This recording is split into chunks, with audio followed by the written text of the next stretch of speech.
మన్మోహన్ సింగ్ గారు పాపం మంచి వ్యక్తి అని ఆయన పనిచేసి ఎక్కువ చేస్తాడు, ప్రచారం తక్కువ. ఏం చెప్పలేదు, చాలా మంచి మోడీ గారి కన్నా బెహతరీన్ పనిచేసిండు ఆయన. కానీ ఆయన సిక్కుకోలేదు, చేయలేదని వీళ్ళు ఎక్కువ చేసి దేశాన్ని నమ్మించి మేమేందో చేస్తామని చెప్పి లాస్ట్ డికేడ్ అని చెప్పి ఒక పుస్తకం రాసి పూర్తి వాస్తవాలు ఇది.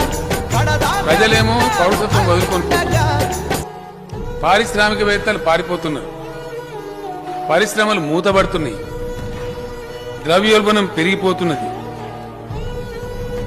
వెరసి ఏంది అధ్యక్ష, 2014లో కాంగ్రెస్ బాగలేదు అని ఈయనేందో చేస్తాడనుకొని నమ్మి అధికారం అప్పచెప్తే పేనే మీకెళ్ళి పోయిలవాడేట అయిపోయింది పరిస్థితి.